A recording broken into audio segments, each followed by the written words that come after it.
When I met Alex, I was 22. I had just graduated from university with honors, but with a complete emptiness inside. The future was scary. The world seemed huge and alien. And then there was him, confident, funny, the one who came to the bar as if he belonged to this town more than anyone else. He saw me first, and then he made me believe that he saw me better than anyone else. I didn't give in for a long time. Alex was the kind of man that mothers warn their daughters about: charismatic, persuasive, damn charming, and a little dangerous. But he had a talent. He knew how to touch not the body, but the soul. His attention was like a spotlight, blinding, warm, rare. And when it was directed at you, you felt that you were special, that you were chosen. The first months were a fairy tale. Flowers on the doorstep, unexpected weekends out of town, dinners under the open sky. He wrote me long messages, full of tenderness and intimate attention. He said he would never meet anyone like me again. He said I was his inspiration, and I wanted to believe it. Eventually, we got together. My one closet moved into his spacious apartment with a red carpet and minimalist design. I learned to drink his favorite coffee with cinnamon, made him pasta the way he liked it, with garlic and no cream. At first, everything was easy. We laughed in the rain, argued about how to fold towels correctly, made up passionately. He always brought me back to him with the words, "We're a team, Amy. It's just the two of us against the world." But over time, I began to notice that the world was mostly me against myself. His control crept in quietly, like a shadow. First, maybe don't wear that dress. It's too short. Then, why are you still dating those girls? They're all single and jealous of your happiness. And then, why did you like that colleague's photo? I made excuses. He's just worried, I told myself, because he loves. I became quieter and quieter. My favorite song no longer sounded in the apartment. The vocals annoyed him. My books moved to the bottom shelf, so as not to spoil the visual balance. I stopped writing on my blog because Alex said that it's better to write about business, not about feelings. It's more adult. Every evening, cooking dinner, automatic smiles, his stories about unprofessional colleagues or stupid clients. I listened, nodded, got into bed, even when I wanted to scream. We made love when he wanted to, and when I didn't want to. What, don't you love me anymore? I didn't notice right away how I started to give up on my friends. The meetings became shorter, less frequent. I came up with reasons not to go, because I knew he would be unhappy. At first jokingly, then seriously. I just don't understand why you give them your time when you could spend it with me. Little by little, almost imperceptibly, I stopped being myself. I stopped being someone I once loved. The worst thing, I didn't notice how it happened. It wasn't a fall. It was erosion. Slow, silent, daily, like water-sharpened stone. And every day I became a little smaller, a little softer, a little more comfortable. And yet I believed it was love, because it was easier than admitting that I was in a golden cage. After a few months together, when the fairy tale began to lose its brightness, I still tried to hold on to the ideal version of Alex that I had known from the beginning. In my imagination, he was my partner, my support, our team against the world. But with each passing day, that picture became smaller and less real. He had a new way of controlling me, subtle hints that turned into rules. "You shouldn't date people who don't understand our relationship," he would say. And I was starting to agree because I wanted peace. Evenings that had once been filled with laughter now turned into long silences and hints about my mistakes. We began to build our life together with small rituals and routine. Family dinners became a test. I cooked. He sat at the table with a tense look, looking for an excuse to criticize. "A little too salty," he would say, and I would nod and promise to try harder. His jealousy turned into endless questions. "Who were you talking to?" And swing, "Why were you laughing at him?" I learned to sacrifice my desires and plans. I refused to meet with friends because I knew he would be angry. I stopped planning trips and hobbies so as not to cause conflicts. My life was reduced to we, but this we became cramped and stuffy. He kept repeating, "I do this because I love." But love began to feel not like freedom, but like chains tightly squeezing my chest. And I was afraid to make a mistake because I was afraid of losing him, that last piece of the ideal that I was holding onto. We chose furniture for our apartment together. He insisted on minimalism and strict lines. I gradually stopped bringing my things into the house.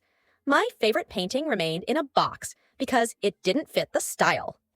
I agreed because I wanted him to be comfortable. Every evening, we sat down at the table, and I tried to create a warm atmosphere. I put candles, prepared his favorite pasta. He was often silent. Sometimes he looked at me as if he was looking for a reason to complain. "You're strange today," he said. "Did something happen?" I asked, afraid of the truth. His jealousy became more and more obvious. He checked my phone, asked about every call and message. I learned to hide my emotions, to hide my tears in the room when he wasn't looking. I had only a few close friends left, and even those I saw less and less often, so as not to provoke quarrels. I began to forget who I used to be.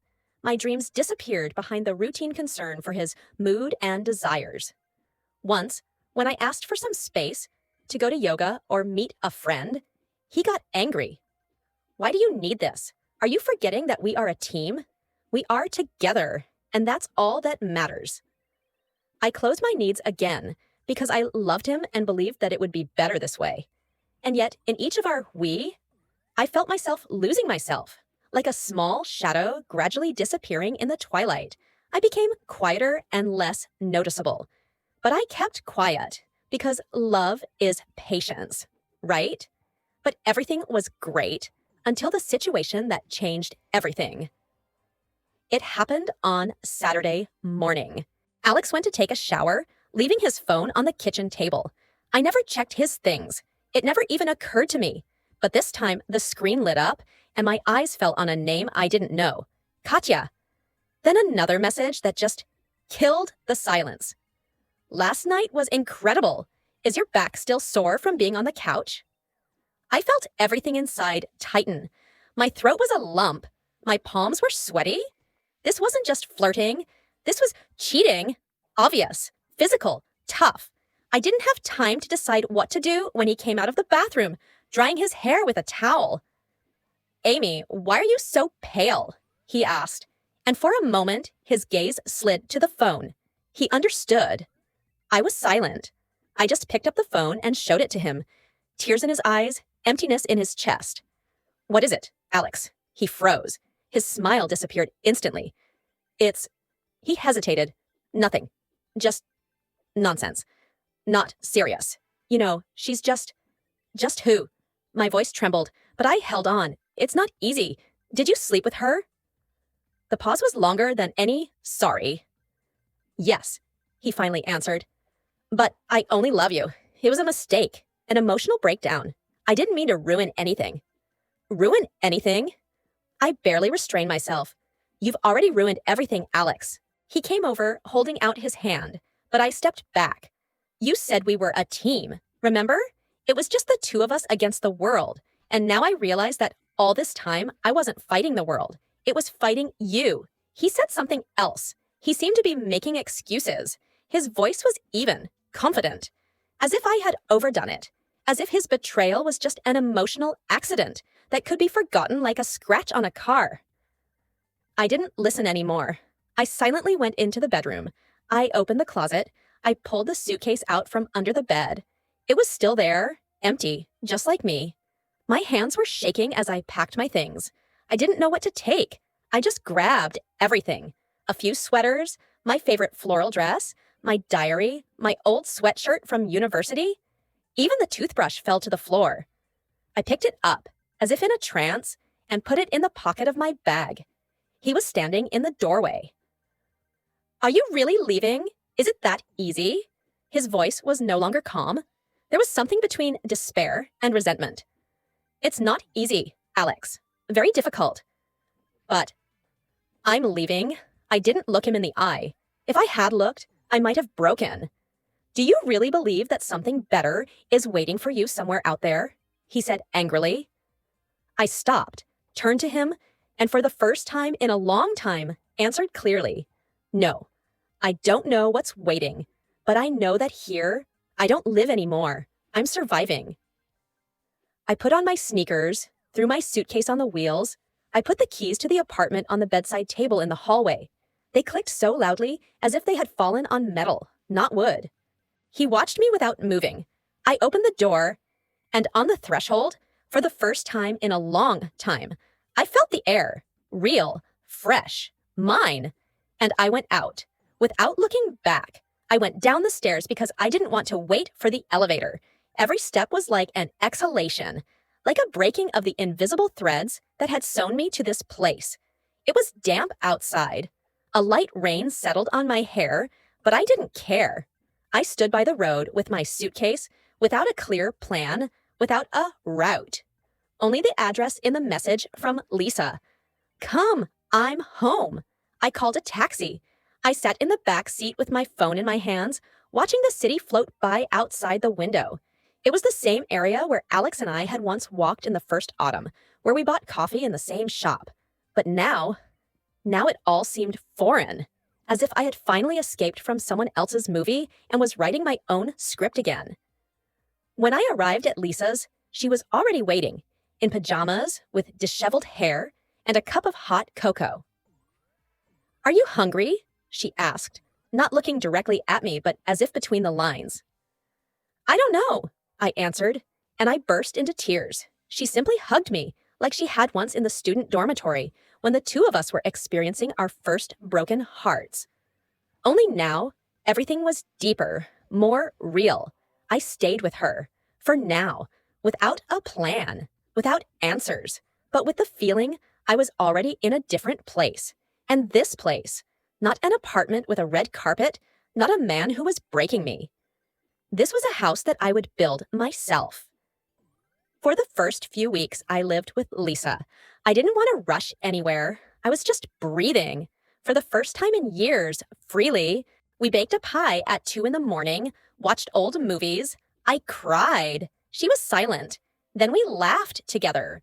Little by little, as if by a thread, I pulled myself back out of the darkness. I signed up for therapy. I told myself, if I could endure daily control, I could endure 1 session a week with honest self-talk. I also started writing again. First, in a personal diary, then a blog. Not about marketing and efficiency, but about pain, betrayal, losing myself, and about the first steps towards myself. People started writing in the comments, "I've been through this too. Your story is like mine." I wasn't alone. It was warm. One day I woke up, made coffee, again with cinnamon, because now it's my taste, and just thought, time to go home, to my own, not a temporary one. I found a small apartment, on the outskirts of the city, nothing special. Old flooring, peeling walls, but there were large windows, and silence. The first night I slept on a mattress on the floor. Around me were boxes, only one lamp and a book on the windowsill, but I felt, this is mine. Here I am alone, and free. I put together a shelf from IKEA myself, connected Wi-Fi, bought myself a blanket with llamas, because I wanted to, and no one said it was childish. Spices appeared in the kitchen that only I like, and a coffee cup that does not spoil the aesthetics, but simply reminds me I am alive. For the first time in a long time, I started planning not for someone, but for myself. I returned to freelance. I started taking on small projects, then larger ones. The blog already had hundreds of subscribers, then thousands. I wrote honestly, not trying to be liked. Sometimes I was afraid. Sometimes at night I still dream of an apartment with a red carpet. But in the morning, I wake up at home, where I decide what song to listen to, what wine to buy, who to open the door to. After I moved into my own apartment, the real work began. Not on the outside, but on myself. For the first few days, I simply tried not to think about him, about how he betrayed me, how he beat my self-esteem, how he silently controlled my every step. It was impossible. I cried. Despair hit my chest with a sharp pain, and I allowed myself this pain, because only by acknowledging it can you begin to heal the wounds. I signed up for a therapist, and it was the best decision. With each session, I understood more and more. It was not my fault that he treated me this way. I am not the dirt that he left on me with his words and actions. I am a woman who deserves respect and love, but above all, love for myself. Gradually, I began to regain my former joys. I read books again that had been forgotten on the lower shelves for years. I listened to music that I had previously forbidden myself, fearing that Alex would be offended again. I discovered new hobbies for myself: yoga, drawing, long walks around the city without explanations and feelings of guilt. I started communicating again with friends whom I had pushed away a long time ago. At first, it was difficult because I felt ashamed and afraid, but they accepted me as I was, broken but alive. And it was incredibly therapeutic. Gradually, plans appeared. I began to set goals not for someone else, but for myself. New courses, career development, travel, even small steps like buying a new flower in a pot or changing my hairstyle gave me a sense of control over my own life. And most importantly, I learned to say no. Not because it breaks me, limits me, hurts me, not because I deserve more. This path was not easy. Sometimes I gave up, sometimes I cried, sometimes I wanted to go back to that illusion because it was scary to face the truth. But every day I became a little stronger. And every day I understood true freedom is not just the absence of external control, but love for yourself, which no one can take away. Once, during one of my morning walks in the park, I accidentally bumped into Daniel. He was looking for something on his phone, barely managing the camera, trying to take a picture of a rare bird sitting on a branch nearby. I couldn't resist and suggested how best to hold the phone to get a good shot. He smiled, a warm, sincere smile that didn't demand anything in return. "Thank you," he said. "I'm Daniel." "Amy?" I replied. We started talking, at first about simple things: the weather, the park, photography, then about books, music. His voice was calm, his words unobtrusive. It was the first meeting after which I didn't want to hide. I didn't want to make excuses. On the contrary, I wanted to be myself. Daniel didn't ask about my past. He just listened when I started talking. He didn't pressure. He didn't demand. He was just there. Over time, our walks became regular. We drank coffee in small cafes, read together in the park, laughed at silly things, and were silent, not afraid of pauses. With him, I felt like I could trust again, not because he was perfect, but because he was real. He didn't want to change me. He accepted me as I was. And that was the best thing that could have happened after the darkness. Our meetings became more frequent, but never intrusive. Daniel took his time. He gave me the space that I hadn't had in so long. His support was quiet, unobtrusive, but tangible. He helped me see the world differently, not through the prism of fear or control, but with curiosity and trust. With him, I learned to laugh again, just like that, for no reason. I learned to enjoy the moment, even if it was simple. A cup of coffee, a walk in the autumn park, a conversation about my favorite music. He didn't ask me why I'd been so withdrawn before or why I didn't answer my messages. He was just there when I was ready to be there for myself. Over time, I began to open up to him more about my fears, about my pain, about my dreams that had once faded. And he listened, without judgment, without rushing. With him, I felt like I could believe again, in myself, in people, in the future. This relationship wasn't perfect because life isn't perfect, but it was real, and it gave me the strength to move on, to rebuild myself, not afraid to be vulnerable. And so several years passed. When I look back, I understand. That period of my life was like a dark winter, which was necessary in order to sprout anew in the spring. After breaking up with Alex, I went through painful ups and downs, through fear and doubts, through sleepless nights and tears. But every day I became stronger. I learned to set boundaries and respect myself. I realized that love shouldn't destroy, but support. And that sometimes the most important love is the love for yourself. Daniel and I didn't become a couple right away. We became friends, then more. He supported my dreams and didn't try to change them. We traveled together, discovered new cities, laughed, and planned the future without fear and pressure. My career also went uphill. I created my blog, which became a platform for many women who had experienced something similar. I started conducting online courses where I talked about how to find yourself after a toxic relationship, how to keep yourself in a world that often tries to break you. Life taught me to be patient with myself, to forgive, but not to forget the lessons of the past. I learned to appreciate every day, every moment, every small victory.